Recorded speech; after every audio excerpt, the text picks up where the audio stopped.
12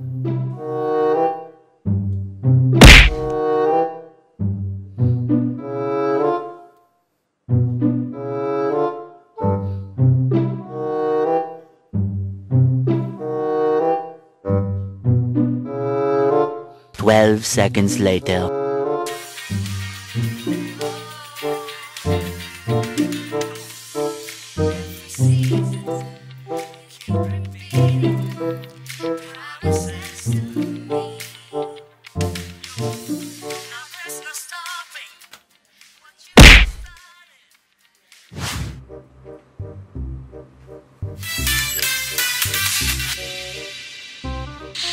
Halo guys, juga jadi mulai merasa bahwa pertemuan ibadah kita jadi penting. Kayak doir, kita udah mulai rindu doir. Gue lagi takut sama puasanya situasi. Dan memang ada cuman bukti halaman kan.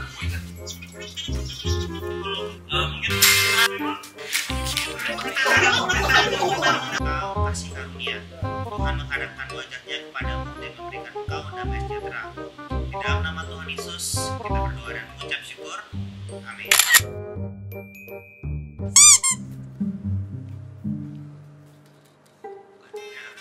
Oh dari gue pasti pengen ibadah sih, langsung doir. Biar gue percaya gini, teman-teman pasti kangen juga ibadah kan. Betul. Biasanya doir tuh harus cukup prok dulu kan baru doir, tapi kayaknya doir pasti bakal semangat. Semua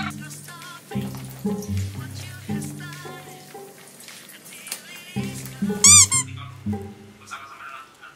Tapi persoalannya cuma jadi untuk bisa melakukan kedagingan, otomatis gue harus dekat sama Tuhan. Harus bangun iman sama Tuhan. Terus naik roh pula. Level up.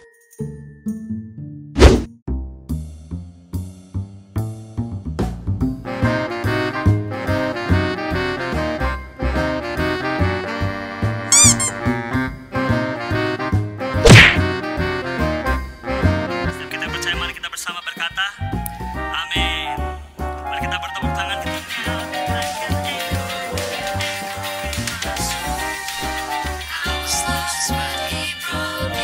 Isinya gini, tapi carilah kerajaan Allah dan kebenarannya, maka semuanya itu akan ditambah dan mengucap syukur.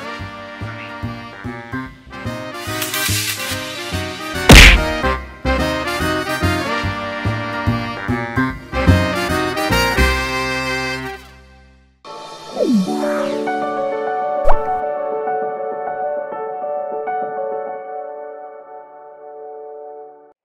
Shalom saudara-saudara kekasih dalam Tuhan, senang sekali hari ini kita boleh kembali lagi bersama berjumpa dalam ibadah online kali ini.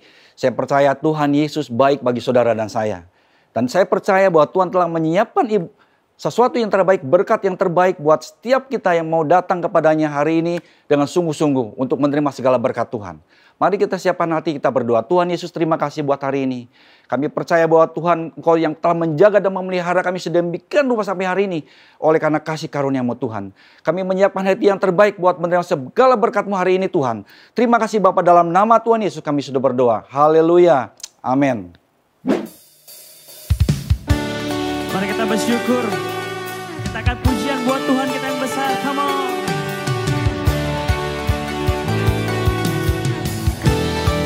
Mari kita tepuk tangan.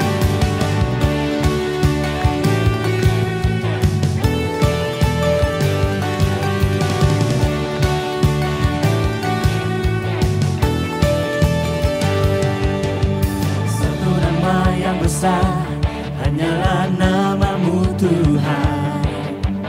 Gunung batu kekuatan, hanyalah nama-Mu Tuhan. Tak terbatas kuasa-Mu Tuhan. Ajaib hebat, dahsyat perkasa. Kami bawa pujian, nyanyian kemenangan. Masuki gerbang-Mu, hati kami bersuka. Mari angkat tangan kita, tangan kami terangkat, sorakan kemenangan, berpujilah nama-Mu Yesus Raja, segala raja.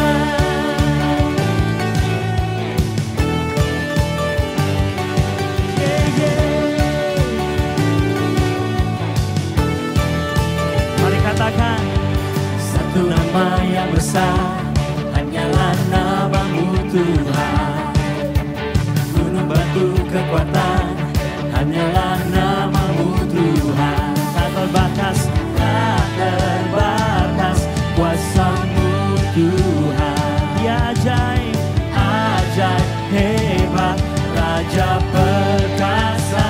Come on, kami bawa pujian, nyanyian kemenangan, masuki gerbang-Mu, hati kami bersuka.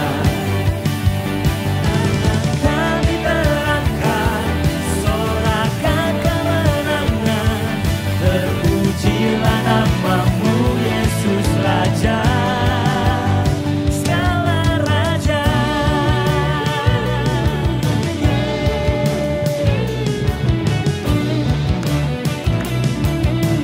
Tinggikan Engkau Tuhan, Raja segala raja. Kami bawa pujian, nyanyian kemenangan, masuki gerbang-Mu, hati kami bersuka. Tangan kami berangkat, sorakan kemenangan, terpujilah nama-Mu Yesus Raja.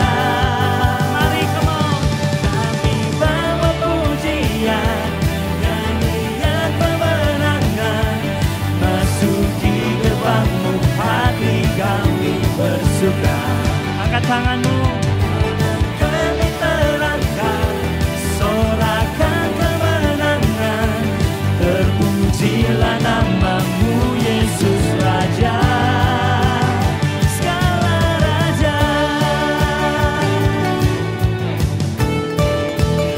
Yesus Kau Raja.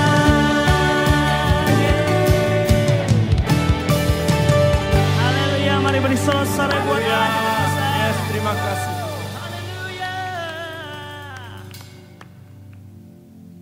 Mari hari ini kita mengucap syukur kepada Tuhan buat semua kebaikan Tuhan. Walaupun kita melihat ataupun kita bahkan tidak melihat kebaikan Tuhan, kita tetap percaya bahwa Tuhan tetap baik buat hidup kita. Hari ini Tuhan kami datang menyembah-Mu, kami menyatakan bahwa kuasa-Mu terlebih besar Tuhan dari setiap masalah kami. Kami percaya kepada-Mu Tuhan.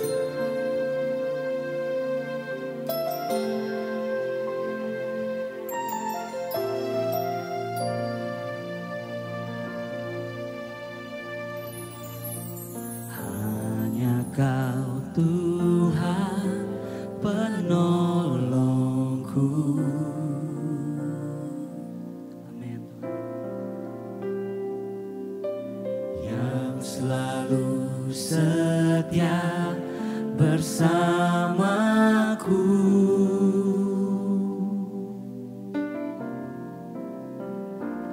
Kasih-Mu yang sanggup mengubah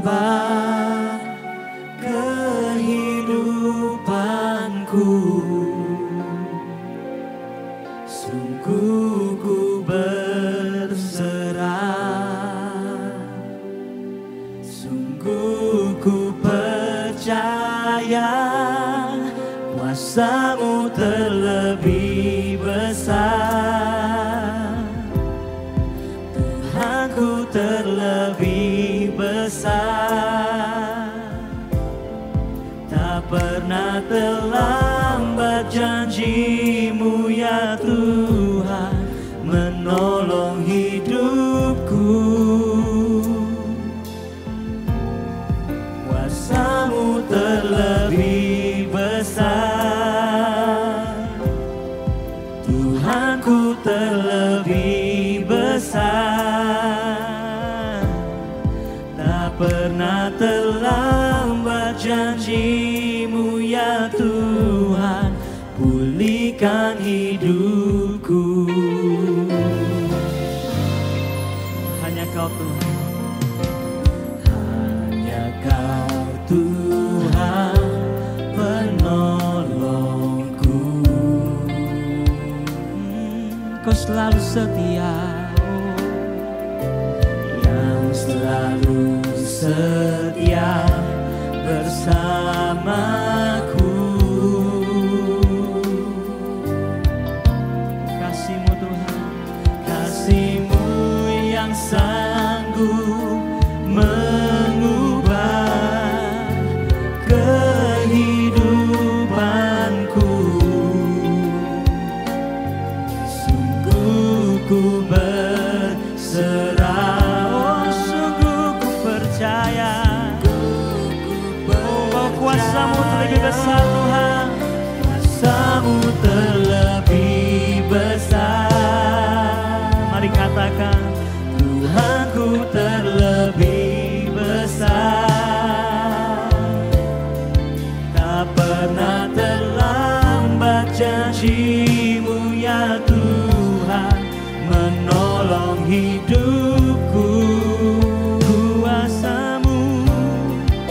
kuasa-Mu terlebih besar.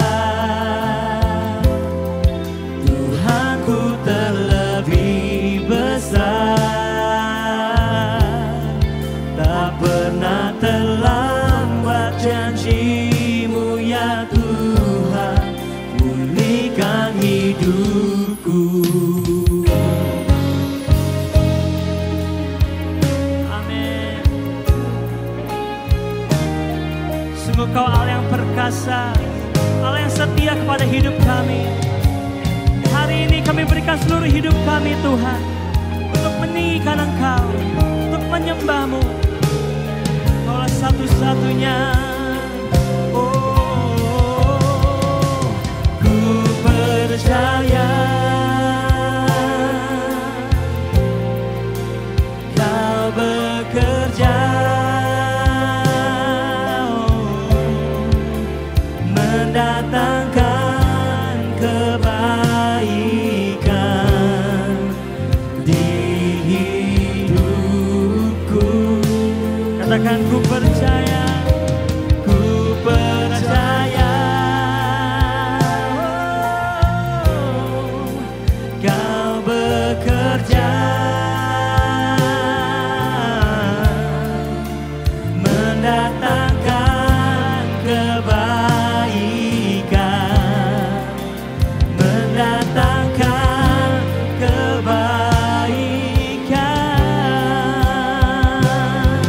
Oh, kuasa-Mu terlebih besar.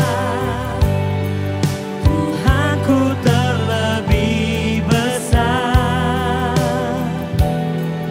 Tak pernah terlambat janji-Mu ya Tuhan, menolong hidupku. Kuasa-Mu, oh, kuasa-Mu terlebih besar. Tuhanku terlebih besar. Tak pernah terlambat janji-Mu ya Tuhan, pulihkan hidupku. Tak pernah terlambat janji-Mu ya Tuhan, pulihkan hidupku.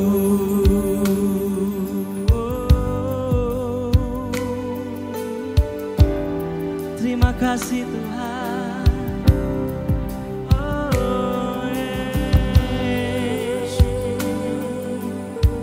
mari bersyukur untuk kehebatannya, bersyukur untuk setiap kemurahannya. Kalau kita boleh ada sampai hari ini, semua sungguh karena kemurahan Tuhan. Kami bersyukur Tuhan, Kau Allah yang setia, Kau Allah yang besar, menolong hidup kami. Oh, Kau tak pernah kecewakan kami. Kaulah satu-satunya tempat kami berharap. Oh Yesus Tuhan, hari ini kami sembah Kau, kami tinggikan Engkau Tuhan. Oh, Allah yang berkuasa, Allah yang besar. Oh, Kaulah penolong kami, Kaulah kota benteng kami, Kaulah kemenangan kami Tuhan. Bersama-Mu kami akan aman. Terima kasih Tuhan, terima kasih Tuhan. Oh, kuasa-Mu besar, kuasa-Mu besar. Kami percaya kuasa-Mu mengatasi segalanya. Kuasa-Mu Tuhan. Oh, kami menyembah-Mu, kami mengagumi Engkau, kami meninggikan Engkau Tuhan. Kami sembah Engkau Tuhan yang berkuasa, satu-satunya Allah, tiada yang lain. Yang kami sembah hanya Engkau Tuhan. Oh, kami bersyukur Kau menjadi Allah, kami bersyukur. Sebab tiada Allah seperti Engkau Tuhan. Kau Allah yang layak kami sembah dan tinggikan Tuhan Yesus. Hari ini berbicara di tengah-tengah kami. Bila sungguh firman-Mu Tuhan boleh melawat setiap kami Tuhan. Amin. Firman-Nya di Mazmur 33 ayat 18 berkata, sesungguhnya mata Tuhan tertuju kepada mereka yang takut akan Dia. Mata Tuhan tertuju kepada mereka yang berharap akan kasih setia-Nya, untuk melepaskan jiwa mereka daripada maut dan memelihara hidup mereka pada masa kelaparan. Jiwa kita menanti-nantikan Tuhan, sebab Dialah penolong kita, sebab Dialah perisai hidup kita. Mari hari ini tujukan matamu hanya kepada Tuhan Yesus. Tujukanlah fokusmu hanya kepada Tuhan. Sebab hari ini orang yang menanti-nantikan Tuhan, Allah akan menolong hidupnya dia. Allah, Engkaulah tempat kami berharap. Tuhan, Engkaulah tempat kami berharap. Hanya kepadamu mata kami tertuju Tuhan. Hari ini apapun yang sedang kau alami Bapak Ibu Saudara, mari hari ini arahkan pandangan kepada Tuhan Yesus. Sebab di dalam Dia ada harapan. Sebab di dalam Dia ada kuasa. Kuasa yang terlebih besar dari apapun.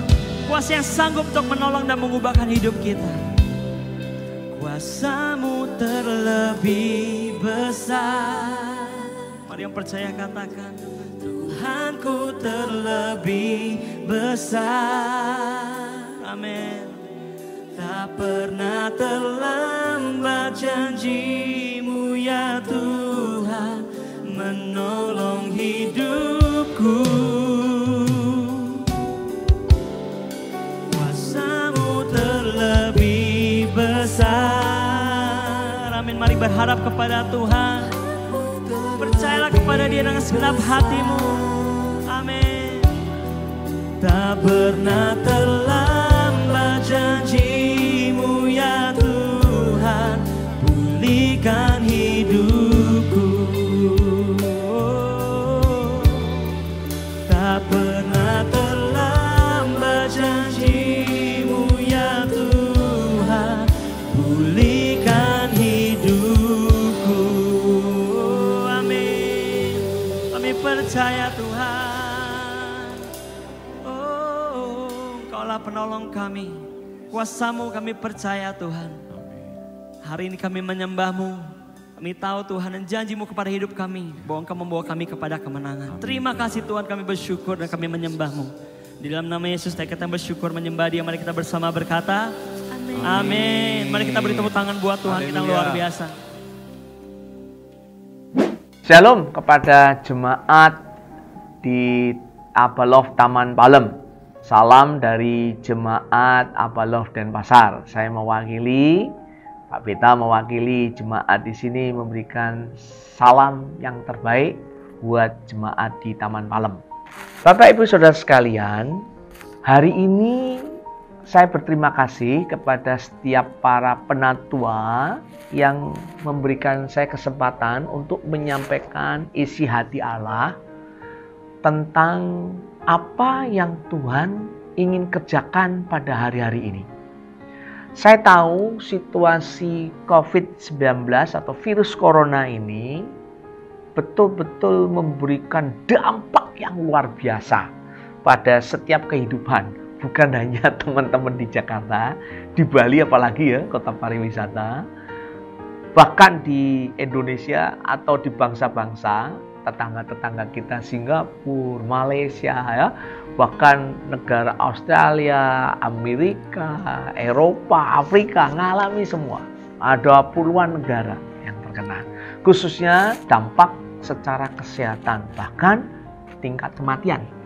Selain itu juga dampak itu terlihat dalam proses ekonomi. Ekonomi, kesehatan itu betul-betul mengalami. Itu yang terlihat, yang kasat mata. Tapi saya melihat dampak COVID-19 ini bukan hanya proses ekonomi dan kesehatan. Saya melihat ada sesuatu yang tidak nampak, yang tidak kasat mata, yang lebih mengerikan. Contohnya apa? Orang hari-hari ini mengalami ketakutan, khawatir, stres, sampai frustasi, sampai kreasi katanya. Saya menerima beberapa video orang-orang sampai mengalami gangguan mental, ketakutan yang luar biasa, takut terhadap virus yang sebenarnya memang secara proses penularan luar biasa, tapi proses angka kematian tidak terlalu signifikan sebenarnya. Nah, ini memberikan dampak yang luar biasa. yang tidak terlihat, ketakutan. Bukan hanya ketakutan, bahkan menurut saya orang hari-hari ini cenderung hidup egois, berpikir tentang dirinya sendiri, keluarganya sendiri, kelompoknya sendiri. Dan bukan hanya itu, mulai orang menyalahkan orang lain, sensitif dengan orang lain, menghakimi yang lain.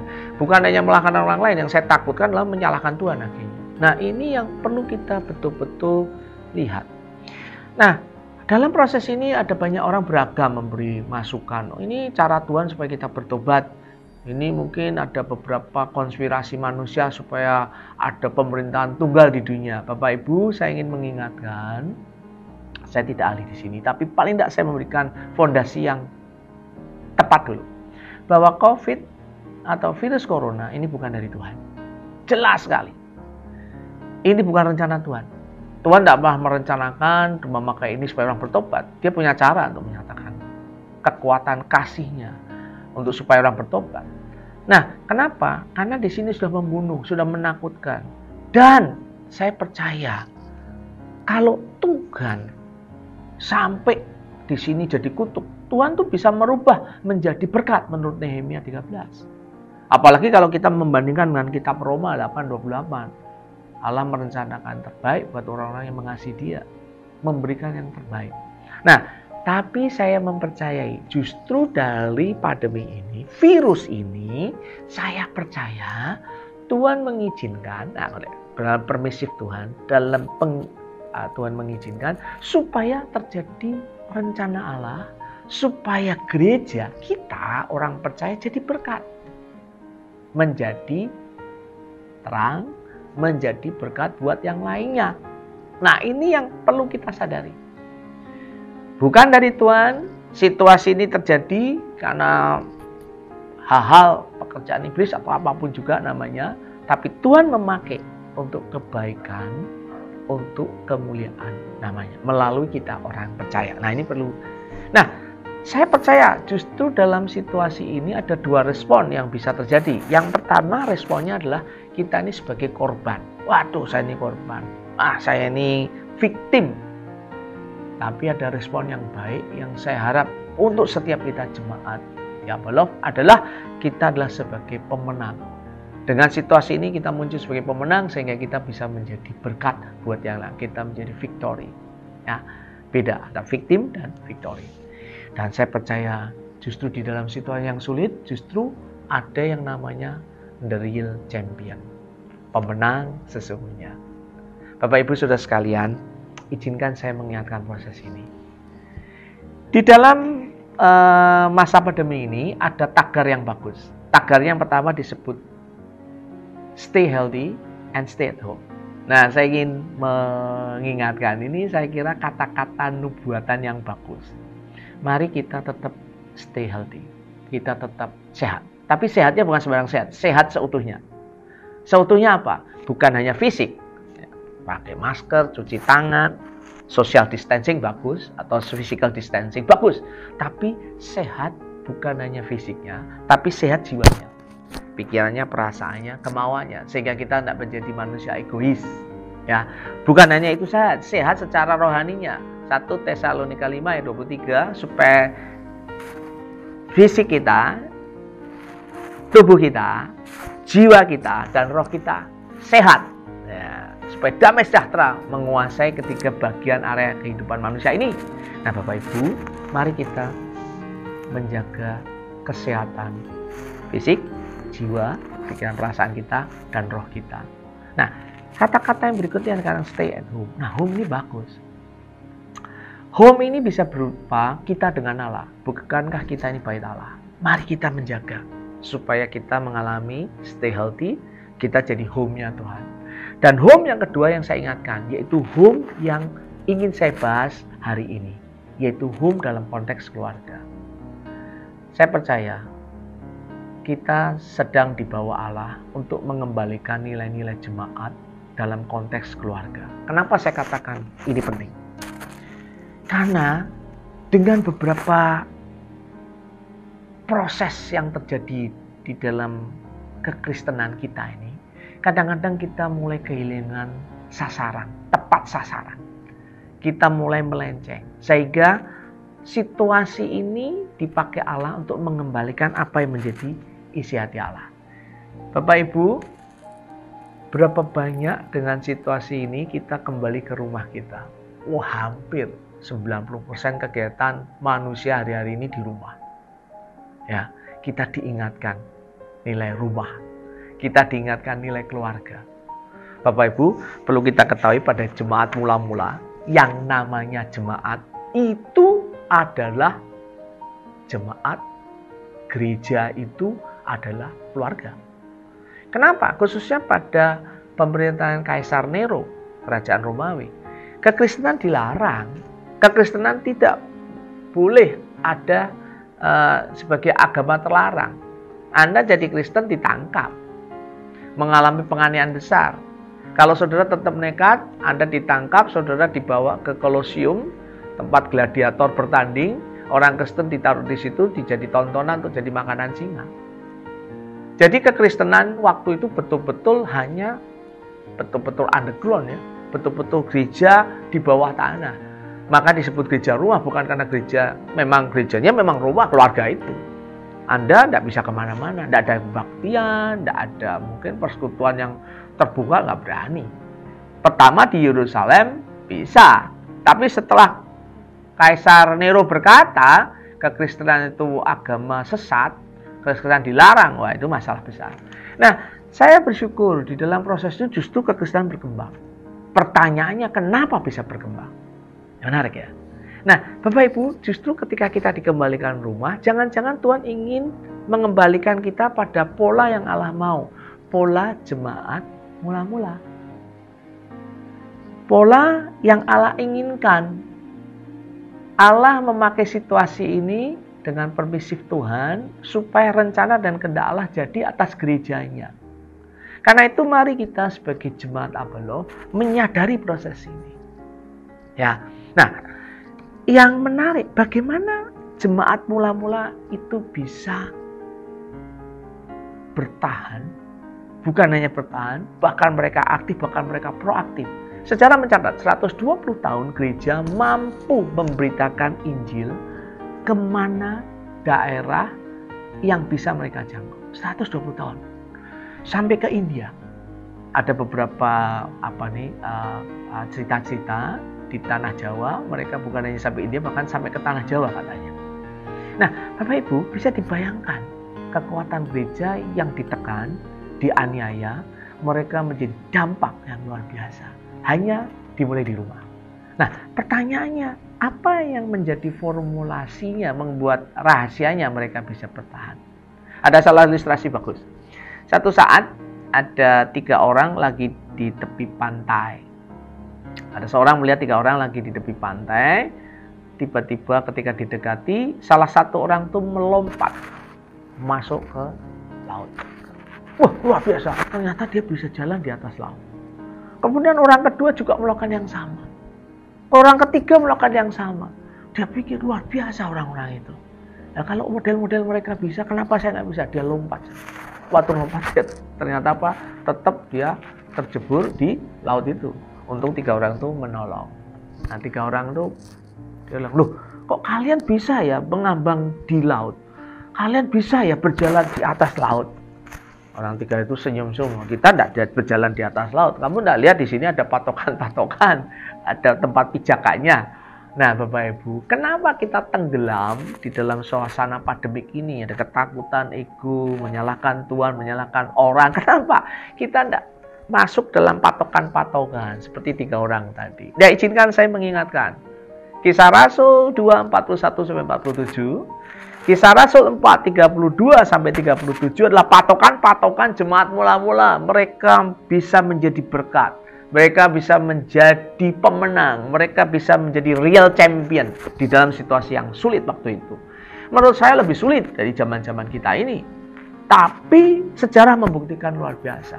Ada beberapa rahasia patokan-patokan. Nah, yang pertama kalau kita nanti membaca di dalam Kisah Rasul 2:41-42, saya bacakan 2 ayat, yang lainnya nanti bisa dibaca sendiri di rumah. Ada kata-kata yang luar biasa bagaimana jemaat mula-mula mereka bisa bertahan dalam situasi seperti itu. Berkata demikian. Orang-orang yang menerima perkataannya itu memberikan diri dibaptis. Pada hari itu jumlah mereka bertambah kira-kira 3.000 jiwa. Dari 500 katanya jadi 3.000 jiwa. Kenapa? Mereka bertekun dalam pengajaran rasul-rasul. Pertama. 2. Dalam persekutuan. Dan selalu berkumpul untuk memecahkan roti dan berdoa. Saya ulang. Mereka bertekun dalam pengajaran rasul-rasul. Pertama. Kedua. Dalam persekutuan. Dan mereka selalu berkumpul untuk memecahkan roti. Yang keempat adalah berdoa. Kalau Bapak nanti Ibu melihat proses berikutnya, ketika mereka melakukan proses itu terjadi mujizat, terjadi orang-orang melakukan pekerjaan yang luar biasa, bahkan mereka sampai menjual hartanya, mereka hidup berbagi buat yang lainnya. Itu luar biasa. Nah, ada 4 hal yang ingin saya ulas secara singkat. Kenapa mereka kuat? Kenapa mereka menjadi dampak? Kenapa mereka bisa bersaksi? Karena pertama, mereka hidup dalam pengajaran rasul-rasul. Mereka hidup di dalam apostolic teaching, bukan pastoral teaching. Pastoral teaching adalah selalu coba menghibur, untuk mengerti situasi kita. Ya, situasi kita nih, kita mesti baik, kita mesti bersyukur. Tidak hanya sekedar bersyukur, bukan hanya bertahan, tapi apostolic teaching adalah kita bukan hanya bertahan, kita aktif bahkan proaktif. Justru dalam situasi ini kita tidak baik kita bertahan, baik kita memikirkan ekonomi kita, baik kita menjaga kesehatan kita, tapi tidak sekedar itu. Bagaimana kita menjadi berkat, bagaimana kita keluar menjadi berkat buat yang lainnya, buat orang di sekitar kita. Nah, tadi saya ingatkan, ingat, pengajaran rasul-rasul itu tidak diajarkan kepada orang lain dulu. Karena apa? Konteks gereja waktu itu dimulai di dalam rumah. Jadi ayah memimpin keluarganya untuk anak-anaknya, untuk di keluarganya mengerti tentang pengajaran rasul-rasul. Ingat, stay at home buat saya itu kata-kata nubuatan. Gereja hari ini lupa dengan rumahnya. Rumah dalam koridor kita sebagai bait Allah, oke. Tapi rumah dalam arti terkecil komunitas kita. Bapak Ibu izinkan saya mengingatkan, ketika kita di rumah, mari kita ajarkan tentang pengajaran rasul-rasul pada keluarga kita. Saya mengingatkan kepada kedua anak saya bahwa hidup dia bukan tentang hidup dia sendiri. Hidup dia tentang Allah dia. Anak saya yang satu ADHD autis, yang satu baru lulus SMA. Saya memastikan pengajaran rasul-rasul masuk dalam kehidupannya. Tidak mudah. Mereka berkata itu papi, itu mami, itu bukan saya. Ya, memang bukan. Tapi saya ingin mengatakan, engkau bagian dari keluarga ini, engkau ada di rumah saya, memastikan kita tahu tentang pengajaran rasul-rasul. Hidup berfokus pada kerajaan Allah. Itu pengajaran rasul-rasul. Hidup berfokus kepada Tuhan, bukan dirimu, bukan keluargamu. Yang kedua, persekutuan. Pastikan setiap kita punya persekutuan yang baik.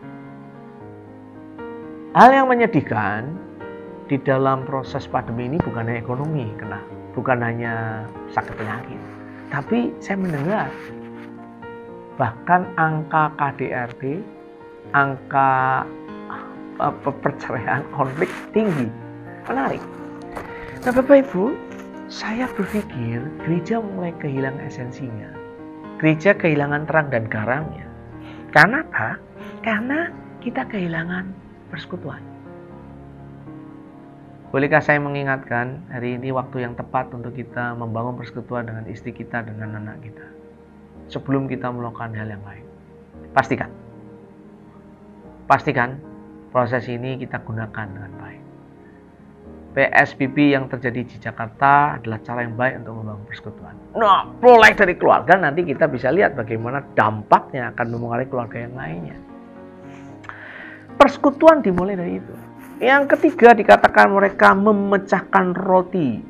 Saya percaya memecahkan roti, kalau Pak Edi, mungkin Pak Edi minggu depan yang mengajar, atau Pak Edi sedang mengajar tentang jemaat mula-mula, dikatakan memecahkan roti ini bisa berarti dia perjamuan kudus dan makan bersama. Nah, yang ingin saya sampaikan adalah begini. Tujuannya apa? Tujuannya adalah mereka makan bersama, ingin mengenang tentang kematian Yesus. Apa yang ingin saya sampaikan? Bagian pola yang ketiga mereka, patokan yang ketiga mereka lakukan adalah mereka hidup di dalam fokusnya adalah salib. Kekristenan pada waktu itu artinya apa? Artinya kematian. Lu jadi orang Kristen artinya mati. Lu jadi orang Kristen artinya siap jadi martir. Lu jadi orang Kristen siap gak hidup. Nah ini hari ini berbeda hari-hari ini. Kita ganti kekristenan kita dengan kata-kata lainnya. Saya tidak anti berkat. Saya senang diberkati. Dapat uang 2 miliar senang ya. Tapi nilainya orang Kristen pada waktu itulah kematian.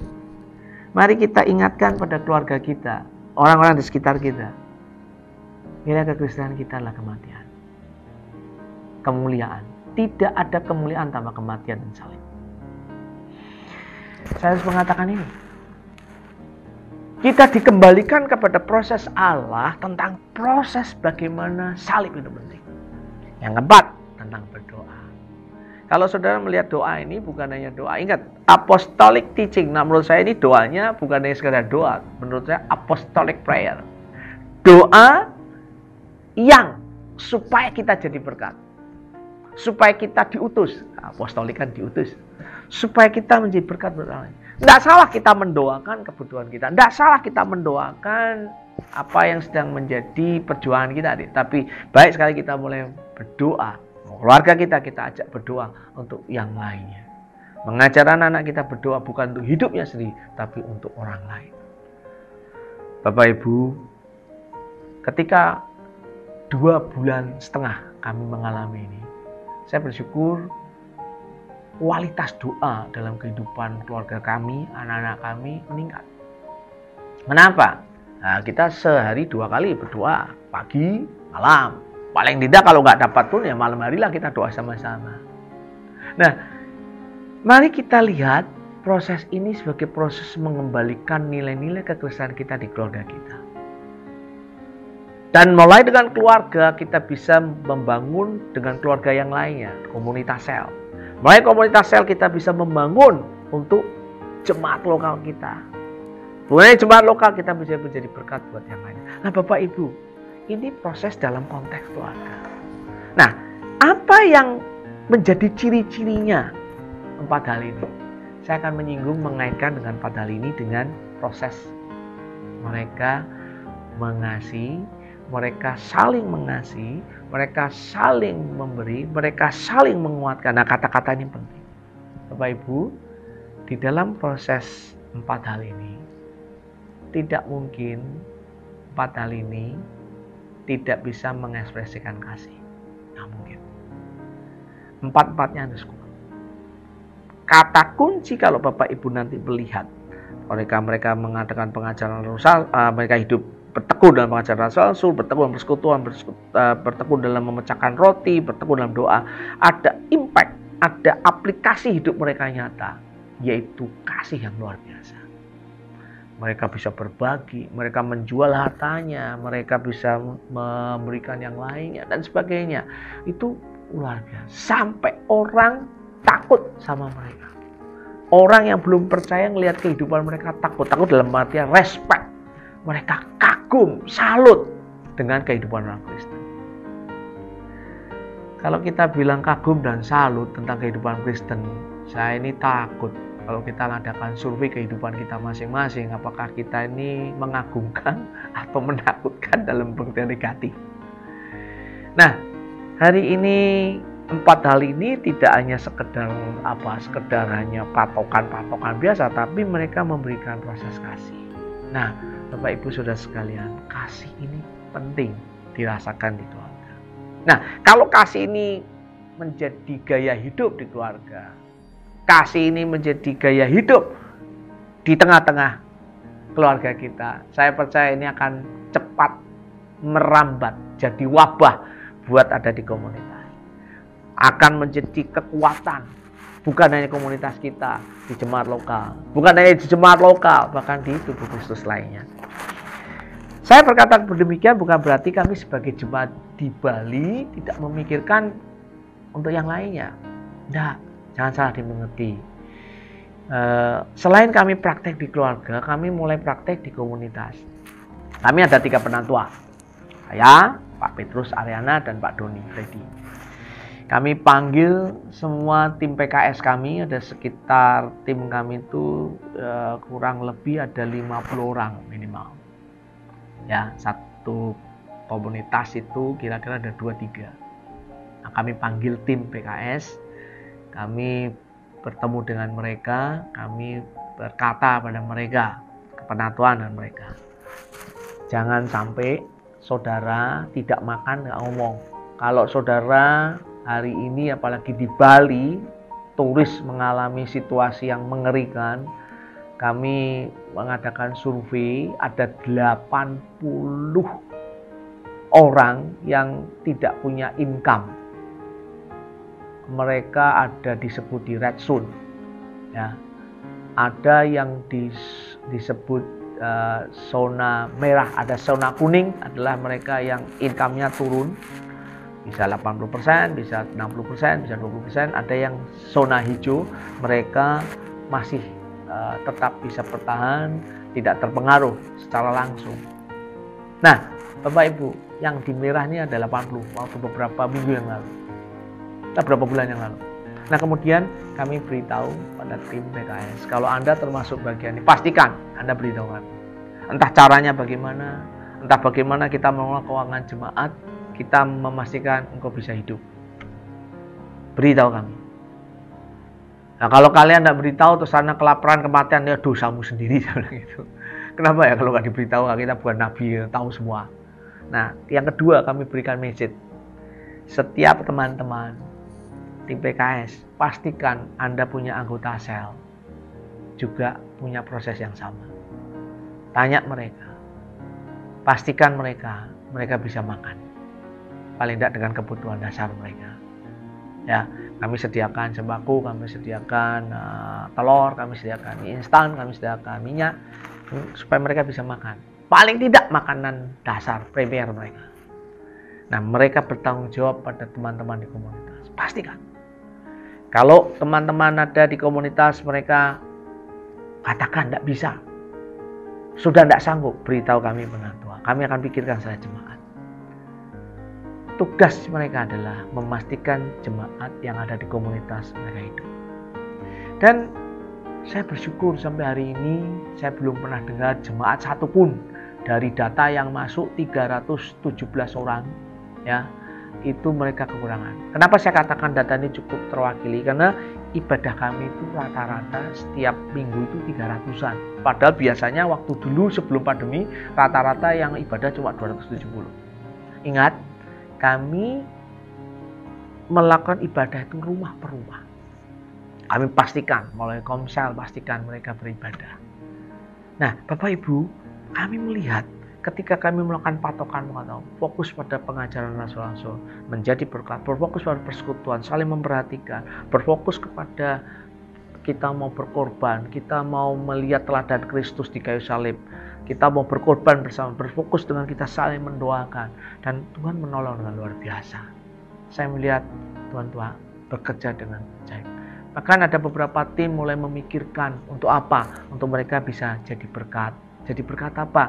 Membantu teman-teman yang tidak punya pekerjaan, membantu mereka bisa jualan, ya, bahkan dibuatkan promosinya, ya, dibuatkan sistemnya supaya mereka bisa di antara jemaat saling membantu, saling memberi produk-produk kita. Hampir 80% menjadi kebutuhan saya beli di antara jemaat. Ya, hebat. Saya lihat ini sesuatu yang luar biasa. Saya lihat ini sesuatu yang yang saya sebut dengan pola hidup perjanjian lama, perjanjian baru, gereja perjanjian baru, hidup pola dengan jemaat mula-mula. Nah, saya berharap ini bisa memberi masukan buat teman-teman, buat jemaat di Apollo di Jakarta. Saya percaya ketika kita melakukan proses ini, kita akan melihat bagaimana gereja memberi dampak yang luar biasa. Gereja memberikan dampak yang ajaib. Bapak Ibu, ingat, ketika kita mempraktekkan kasih itu memberikan kekuatan yang luar biasa. Ya, saya alami beberapa hari yang lalu, 1 bulan ini tepatnya, kami sekeluarga mengalami situasi tidak mudah. Mulai istri saya sakit, kemudian saya sakit, kemudian anak saya yang pertama Bezalel sakit, kemudian anak saya yang kedua Elisabeth sakit. Baru saja ini saya membawa dia keluar dari rumah sakit. Dari 3 lolos, tidak masuk rumah sakit, yang 1 sakit kena demam berdarah. Dan saya melihat teman-teman bekerja dengan luar biasa. Teman-teman memberikan perhatian yang luar biasa. Teman-teman membantu saya, membantu bagaimana memberikan saya makanan, ya, membantu membersihkan rumah, macam-macam. Dan ketika saya merasakan kasih itu, saya tahu kasih itu perlu saya salurkan buat yang lainnya. Ketika saya dikasih, saya merasa ada kekuatan. Ketika saya diperhatikan, dikuatkan, diberi bantuan, saya merasa mungkin bukan uang bantuannya, hanya sekedar doa, perhatian, telepon, memberikan kekuatan. Saya percaya kalau saya aja pernah tua, diberi perhatian, dikuatkan. Bahkan teman-teman dari Jakarta ada yang SMS saya, ada yang mendoakan, Pak Edilio mendoakan, beberapa rekan-rekan telepon langsung mendoakan, Kak Billy dari KTC mendoakan. Saya tahu ketika ada kasih mengalir, ada kekuatan. Itulah jemaat mula-mula. Saya mendorong, mari, proses pandemik ini memang mengerikan. Pandemik ini situasi yang mungkin tidak pernah kita bayangkan. Tapi proses ini dipakai Tuhan untuk mengajarkan jemaatnya, untuk mereka bisa menjadi berkat. Dimulai dengan keluarga, dimulai dengan komunitas, jemaat lokal. Mari, Bapak Ibu Saudara sekalian, para orang percaya, gunakan proses ini supaya kemuliaan Tuhan dinyatakan. Membangun jemaat yang Allah mau. Mengembalikan nilai-nilai kerajaan Allah. Amin. Di dalam nama Tuhan Yesus, saya percaya ketika kita melakukan proses ini, saya yakin, seyakin-yakinnya, kita bisa menjadi berkat.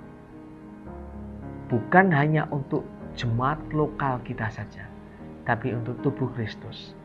Dan bukan itu saja, kita bisa menjadi berkat buat orang-orang yang belum percaya. Bapak Ibu, mari siapkan diri kita, siapkan keluarga kita, siapkan komunitas kita untuk mendatangkan kerajaan Allah.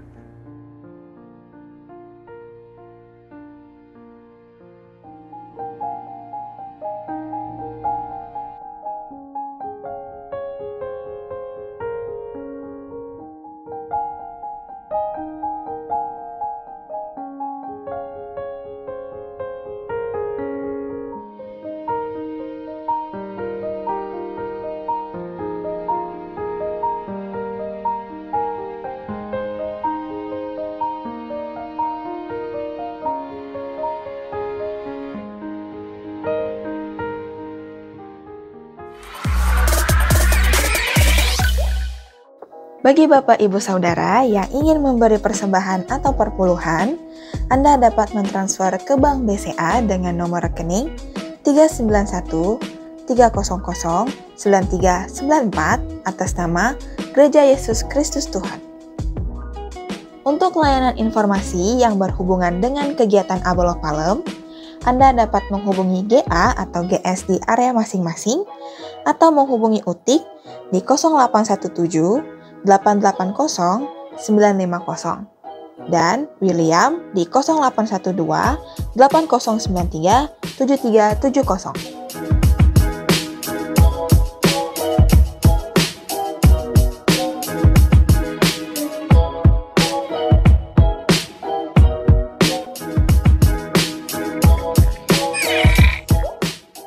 Oke saudara, saya percaya kita semua sudah menerima berkat Tuhan yang luar biasa hari ini lewat ibadah kali ini.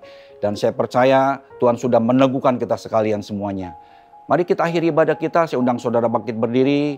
Kita angkat kedua tangan kita mau berdoa kepada Tuhan Yesus. Terima kasih buat kebaikan Tuhan yang telah luar biasa telah menyatakan bagi setiap kami. Kami percaya Engkau tidak pernah meninggalkan kami Tuhan. Engkau selalu menyertai setiap langkah kaki kami. Terima kasih Tuhan.